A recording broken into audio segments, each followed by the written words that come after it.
Hi, ನಾನು Sandeep from tech in Kannada. ನಿಮಗೆ ಇವತ್ತು ಒಂದು ವಿಡಿಯೋದಲ್ಲಿ ಆಫ್ಲೈನ್ ಮಾರ್ಕೆಟಲ್ಲಿ ಮಾತ್ರ ಸೆಲ್ ಆಗುವಂಥ ಒಂದು ಟೆಕ್ನೋ ಕಂಪನಿಯ ಒಂದು ಫೋನನ್ನು ರಿವ್ಯೂ ಮಾಡ್ತಾ ಇದ್ದೀನಿ. ನಮ್ಮ ಭಾರತದಲ್ಲಿ ಮೆಜಾರಿಟಿ ಆಫ್ ದ ಫೋನ್ ಆಫ್ಲೈನಲ್ಲೇ ಸೆಲ್ ಆಗುವಂಥದ್ದು ಈ ಒಂದು ಆನ್ಲೈನ್ ಮಾರ್ಕೆಟಿಗೆ ಕಂಪೇರ್ ಮಾಡಿದ್ರೆ. ಈ ಕಾರಣಕ್ಕೆ ಒಂದು ಟೆಕ್ನೋರು ಒಂದು ಹೊಸ ಫೋನಲ್ಲಿ ಲಾಂಚ್ ಮಾಡ್ತಾ ಇದ್ದಾರೆ, ಒಂದು ಕ್ಯಾಮಾನ್ i4 ಅಂತ. ಈ ಒಂದು ಫೋನ್ ಈ ಒಂದು ಕ್ಯಾಮ್ರಾಗೆ ತುಂಬ ಪ್ರಿಯಾರಿಟಿ ಜಾಸ್ತಿಯನ್ನು ನೀಡಿ ಮ್ಯಾನುಫ್ಯಾಕ್ಚರ್ ಮಾಡಿರುವಂಥ ಫೋನ್ ಇದಾಗಿದೆ. ಯಾವ ರೀತಿ ಇದೆ ಈ ಒಂದು ಫೋನ್ ಆಫ್ಲೈನ್ ಮಾರ್ಕೆಟ್ನಲ್ಲಿ ಇದನ್ನು ತೊಗೊಬೋದಾ, ಏನಕ್ಕೆ ತೊಗೊಬೇಕು, ಏನಕ್ಕೆ ತೊಗೊಬಾರ್ದಿರ್ಬೇಕು, ಕಂಪ್ಲೀಟ್ ಡೀಟೇಲ್ನ ತಿಳಿಸ್ಕೊಡ್ತೀನಿ. ಅದಕ್ಕಿಂತ ಮುಂಚೆ ನೀವು ನಮ್ಮ ಟೆಕ್ ಇನ್ ಕನ್ನಡ ಯೂಟ್ಯೂಬ್ ಚಾನಲ್ನ ಸಬ್ಸ್ಕ್ರೈಬ್ ಮಾಡ್ಕೊಂಡಿಲ್ಲ ಅಂತಂದರೆ ಮಾಡಿಕೊಂಡು ಬೆಲ್ ಐಕನ್ನ ಕ್ಲಿಕ್ ಮಾಡಿ, ಮತ್ತು ನಮ್ಮ ಇನ್ಸ್ಟಾಗ್ರಾಮ್ ಫೇಸ್ಬುಕ್ ಪೇಜಲ್ಲಿ ಲಿಂಕ್ ಡಿಸ್ಕ್ರಿಪ್ಷನ್ ಇದೆ, ಅದು ಕೂಡ ಆರವನ್ನು ಮಾಡ್ಬೋದು. ಮೊದಲನೇದಾಗಿ ಒಂದು ಫೋನನ್ನು ಅನ್ಬಾಕ್ಸ್ ಮಾಡೋಣ.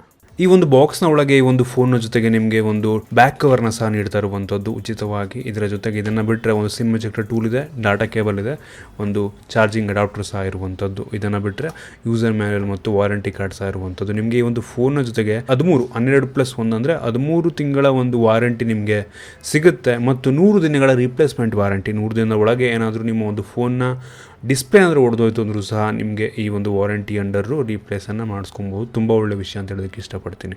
ಇನ್ನೂ ಒಂದು ಫೋನ್ನ ಬಿಲ್ಡ್ ಕ್ವಾಲಿಟಿ ಬಗ್ಗೆ ಮಾತನಾಡಬೇಕು ಅಂತ ಅಂದರೆ ತುಂಬ ಚೆನ್ನಾಗಿ ಬಿಲ್ಡ್ ಆಗಿದೆ ಅಂತ ಹೇಳ್ಬೋದು. ಕಮ್ಮಿ ಬೆಲೆಯ ಫೋನ್ ಅಂತ ನಿಮ್ಗೆ ಅನಿಸೋದೇ ಇಲ್ಲ. ವೆಯ್ಟ್ ಮಾತ್ರ ತುಂಬ ಕಡಿಮೆ ಇದೆ, ಮತ್ತು ಇದರಲ್ಲಿ ಟಿಯರ್ ಡ್ರಾಪ್ ನಾಚ್ ಸಹ ನಿಮಗೆ ನೋಡೋದಕ್ಕೆ ಸಿಗ್ತಾ ಇರುವಂಥದ್ದು. ಹಿಂದ್ಗಡೆ ಆ್ಯಕ್ಚುಲಿ ಗ್ಲಾಸ್ ಬ್ಯಾಗ್ ಥರ ಕಾಣ್ತಾ ಇದ್ದರೆ ಒಂದು ಒಳ್ಳೆಯ ಪ್ಲಾಸ್ಟಿಕ್ ಮೆಟೀರಿಯಲಿಂದ ಹಿಂದೆ ಆಗಿರುವಂಥದ್ದು. ರೈನ್ಬೋ ಎಫೆಕ್ಟ್ ಸಹ ನೋಡ್ತಾ ಇದ್ರೆ ನಿಮಗೆ ಹಿಂದ್ಗಡೆ ಸಿಗುತ್ತೆ. ಅದರಲ್ಲಿ ನೋಡೋದಕ್ಕೆ ತುಂಬ ಚೆನ್ನಾಗಿ ಕಾಣುತ್ತೆ ಲುಕ್ ವೈಸು. ಈ ಒಂದು ಫೋನಲ್ಲಿ ಫಿಂಗರ್ ಪ್ರಿಂಟ್ ಹಿಂದ್ಗಡೆ ನೀಡಲಾಗಿರುವಂಥದ್ದನ್ನು ಗಮನಿಸ್ತಾ ಇದ್ದೀರಾ. ಮತ್ತು ಈ ಒಂದು ಫೋನ್ನ ಕೆಳಭಾಗದಲ್ಲಿ ನಿಮಗೆ ಸ್ಪೀಕರ್ ಸಿಗ್ತಾ ಇರುವಂಥದ್ದು, ಮತ್ತು ಮೈಕ್ರೋ USB ಪ್ರೈಮರಿ ಮೈಕ್ರೋಫೋನ್ ಮತ್ತು 3.5 ಹೆಡ್ಫೋನ್ ಜಾಕು ಕೆಳಗಡೆ ಇದ್ದರೆ, ಬಲಭಾಗದಲ್ಲಿ ವಾಲ್ಯೂಮ್ ರಾಕರ್ ಮತ್ತು ಪವರ್ ಬಟನ್ ಬಲಭಾಗದಲ್ಲಿರುವಂಥದ್ದು. ಮೇಲ್ಭಾಗದಲ್ಲಿ ಬೇರೆ ಏನೂ ಸಹ ಇರೋದಿಲ್ಲ. ಮತ್ತು ಈ ಒಂದು ಫೋನ್ ಎಡಭಾಗದಲ್ಲಿ ಸಿಮ್ ಸ್ಲಾಟ್ ಇರುವಂಥದ್ದು. ನೀವೇನಾದರೂ ಸಿಮ್ ಕಾರ್ಡ್ ಮತ್ತು SD ಕಾರ್ಡನ್ನು ಇದರಲ್ಲಿ ಹಾಕ್ಬೋದು. ಇದರಲ್ಲಿ ಡೆಡಿಕೇಟೆಡ್ SD ಕಾರ್ಡ್ ಸ್ಲಾಟ್ ಸಹ ಇರುವಂಥದ್ದು. ನೀವು 2 ಸಿಮ್ಮು ಮತ್ತು ಒಂದು SD ಕಾರ್ಡನ್ನು ಈ ಒಂದು ಫೋನಿಗೆ ಹಾಕ್ಬೋದು. ಇನ್ನು ಈ ಒಂದು ಫೋನ್ ಇರುವಂಥ ಡಿಸ್ಪ್ಲೇ ಬಗ್ಗೆ ಮಾತನಾಡಿದ್ರೆ, ಈ ಒಂದು ಫೋನಲ್ಲಿ 6.2 ಇಂಚಿನ ಒಂದು ಡಿಸ್ಪ್ಲೇ ಇರುವಂಥದ್ದು. ಈ ಒಂದು ಡಿಸ್ಪ್ಲೇ HD+ ರೆಸೊಲ್ಯೂಷನ್ ಹೊಂದಿರುವಂಥದ್ದು. ಫುಲ್ HD ಅಲ್ಲ, HD+ ರೆಸೊಲ್ಯೂಷನ್ ಇದರಲ್ಲಿರುವಂಥದ್ದು. ಈ ಒಂದು ಡಿಸ್ಪ್ಲೇ ಕ್ಲಾರಿಟಿ ಸುಮಾರಾಗಿದೆ, ಮತ್ತು ವ್ಯೂಯಿಂಗ್ ಆ್ಯಂಗಲ್ ಸಹ ಡೀಸೆಂಟ್ ಆಗಿದೆ. ಒಟ್ಟಾರೆ ಡಿಸ್ಪ್ಲೇ ನನಗೇನೋ ಓಕೆ ಅಂತ ಅನಿಸುತ್ತೆ. ಇದಾದ ನಂತರ ಈ ಒಂದು ಫೋನಲ್ಲಿ ಒಂದು MediaTek ಪ್ರೋಸರ್ ಇರುವಂಥದ್ದು. MediaTek MT6761 ಪ್ರೋಸರ್ ಇದರಲ್ಲಿದೆ. ಇದು ಒಂದು ರೀತಿ ಲೋ ಎಂಡ್ ಪ್ರೋಸರ್ ಅಂತ ಹೇಳೋದಕ್ಕೆ ಇಷ್ಟಪಡ್ತೀನಿ. 2 GHz ಕ್ವಾಡ್ ಕೋರ್ ಪ್ರೋಸರ್ ಇದಾಗಿರುವಂಥದ್ದು. ಒಟ್ಟಾರೆ ಈ ಫೋನ್ 3 ವೇರಿಯಂಟಲ್ಲಿ ಬರ್ತಾ ಇರುವಂಥದ್ದು. ಒಂದು 2GB RAM ಮತ್ತು 32GB internal memory, 3GB RAM 32GB internal memory, ಮತ್ತು 4GB RAM 64GB internal memory ಹೊಂದಿರುವಂಥ ಟೋಟಲ್ 3 ವೇರಿಯಂಟ್ ಇರುವಂಥದ್ದು. ಇನ್ನೂ ಒಂದು ಫೋನ್ನ ಮೈನ್ ಫೀಚರ್ ಕ್ಯಾಮ್ರಾ ಬಗ್ಗೆ ಮಾತನಾಡೋದಾದ್ರೆ, ರೇರಲ್ಲಿ 3 ಕ್ಯಾಮ್ರಾ ಇರುವಂಥದ್ದು. ಪ್ರೈಮರಿ 13 ಮೆಗಾಪಿಕ್ಸೆಲ್ನ ಸೆನ್ಸಾರ್ ಇದ್ದರೆ, 2 ಮೆಗಾಪಿಕ್ಸೆಲ್ನ ಒಂದು ಡೆಪ್ತ್ ಸೆನ್ಸಾರ್ ಇದೆ, 8 ಮೆಗಾಪಿಕ್ಸೆಲ್ನ ಒಂದು ವೈಡ್ ಆ್ಯಂಗಲ್ ಸೆನ್ಸರ್ ಸಹ ಇದರಲ್ಲಿ ಇರುವಂಥದ್ದು. ಫೋಟೋ ಕ್ಲಾರಿಟಿ ಬಗ್ಗೆ ಮಾತನಾಡಿದ್ರೆ, ಒಂದು ಪ್ರೈಮರಿ ಈ ಒಂದು ರೇರ್ ಕ್ಯಾಮ್ರಾದಲ್ಲಿ ಡೀಸೆಂಟ್ ಆಗಿದೆ ಅಂತ ಹೇಳ್ಬೋದು. ಲೋ ಲೈಟಲ್ಲಿ ಒಂದು ಸ್ವಲ್ಪ ಚೆನ್ನಾಗಿ ಈ ಒಂದು ಪ್ರೈಸ್ ರೇಂಜಲ್ಲಿ ಬೇರೆ ಫೋನ್ಗಳಿಗೆ ಕಂಪೇರ್ ಮಾಡಿದ್ರೆ, ಲೋ ಲೈಟಲ್ಲಿ ಒಂದು ಒಳ್ಳೆಯ ಫೋಟೋವನ್ನು ಇದು ಪ್ರೊಡ್ಯೂಸ್ ಮಾಡುವ ಕೆಪಾಸಿಟಿಯನ್ನು ಹೊಂದಿದೆ, ಮತ್ತು ಡೇ ಲೈಟಲ್ಲಿ ತುಂಬ ಒಳ್ಳೆಯ ಫೋಟೋ ಬರುತ್ತೆ. ಒಟ್ಟಾರೆ ಈ ಒಂದು ಪ್ರೈಸ್ ರೇಂಜ್ಗೆ ಡೀಸೆಂಟ್ ಆಗಿದೆ ಅಂತ ಹೇಳೋದಕ್ಕೆ ಇಷ್ಟಪಡ್ತೀನಿ ನಾನು. ಇನ್ನು ಫ್ರಂಟಲ್ಲಿ 16 ಮೆಗಾಪಿಕ್ಸೆಲ್ನ ಕ್ಯಾಮ್ರಾ ಇರುವಂಥದ್ದು. ಫ್ರಂಟ್ ಕ್ಯಾಮ್ರಾ ಕೂಡ ಅಷ್ಟೇ ಡೀಸೆಂಟ್ ಆಗಿದೆ. ತುಂಬ ಕ್ರೇಜಿ ಅಂತ ಹೇಳೋದಕ್ಕಾಗಲ್ಲ, ಈ ಪ್ರೈಸ್ ರೇಂಜಿಗೆ ಡೀಸೆಂಟ್ ಆಗಿದೆ. ಒಂದು ಸ್ಯಾಂಪಲ್ಗಳನ್ನ ನೀವು ಇಲ್ಲಿ ನೋಡ್ತಾ ಇದ್ದೀರಾ. ಇನ್ನು ಒಂದು ಫೋನ್ ಇರುವಂಥ ಸ್ಪೀಕರ್ ಮತ್ತು ಫೋನ್ನ ಕ್ವಾಲಿಟಿ ಸಹ ಅಷ್ಟೇ. ಫೋನ್ನ ಕ್ವಾಲಿಟಿ ತುಂಬ ಚೆನ್ನಾಗಿದೆ, ಮತ್ತು ಸ್ಪೀಕರ್ ಡೀಸೆಂಟ್ ಆಗಿದೆ. ತುಂಬ ಲೌಡ್ ನಾಯ್ಸ್ ಬರಲ್ಲ, ತುಂಬ ಕಡಿಮೆನೂ ವಾಯ್ಸ್ ಇಲ್ಲ, ಒಂದು ಮಿಡ್ ಲೆವೆಲ್ ಇರುವಂಥದ್ದು. ಇನ್ನು ಕೊನೆಯದಾಗಿ ಒಂದು ಫೋನ್ ಇರುವಂಥ ಬ್ಯಾಟ್ರಿ ಬಗ್ಗೆ ಮಾತನಾಡಿದ್ರೆ, ಒಂದು ಫೋನಲ್ಲಿ 3500 mAh ಕೆಪಾಸಿಟಿಯ ಬ್ಯಾಟ್ರಿ ಇರುವಂಥದ್ದು.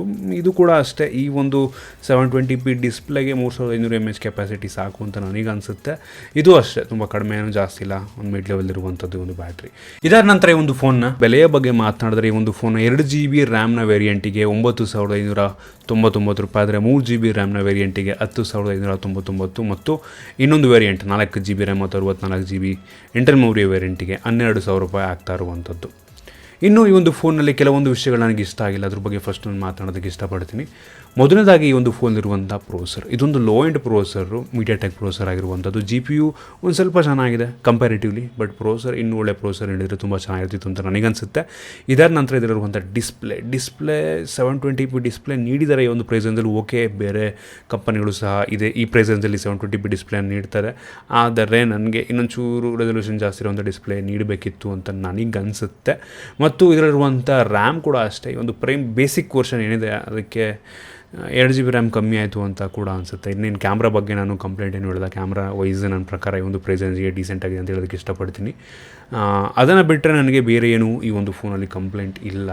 ಒಟ್ಟಾರೆ ಈ ಒಂದು ಫೋನ್ನ ನೀವು ಕೊಡ್ಬೋದಾ ಅಂತ ನೀವೇನಾದರೂ ನನಗೆ ಪ್ರಶ್ನೆಯನ್ನು ಆಗ್ತಾ ಇದ್ದೀರಾ ಅಂತ ಅಂದರೆ, ಈ ಒಂದು ಫೋನ್ನ ಬೆಲೆಯನ್ನು ಮತ್ತು ಇದರಲ್ಲಿರುವಂಥ ಸ್ಪೆಸಿಫಿಕೇಷನ್ನ ಗಮನಿಸಿ ನಾನು ನಿಮಗೆ ಹೇಳಬೇಕು ಅಂತ ಅಂದರೆ, ಈ ಒಂದು ಫೋನ್ ಇನ್ನೊಂದು ₹500 ಬೆಲೆ ಕಡಿಮೆ ಆಗಿತ್ತು ಅಂತ ಅಂದರೆ ನಾನು ನಿಮಗೆ ಖಂಡಿತ ಸಜೆಸ್ಟ್ ಮಾಡ್ತಾ ಇದ್ದೆ.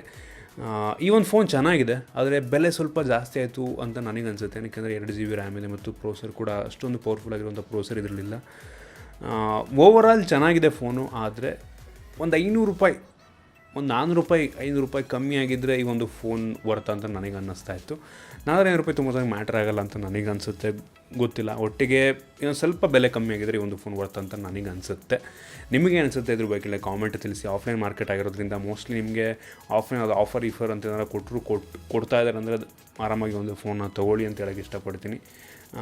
ಇದಿಷ್ಟು ಈ ಒಂದು ಫೋನ ರಿವ್ಯೂ ನಿಮಗೆ ಇಷ್ಟ ಆಗಿದೆ ಅಂತ ಅನ್ಕೋತೀನಿ.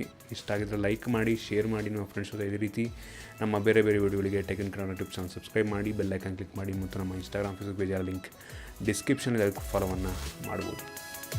ಸಿಗೋಣ ಮುಂದಿನ ವಿಡಿಯೋದಲ್ಲಿ.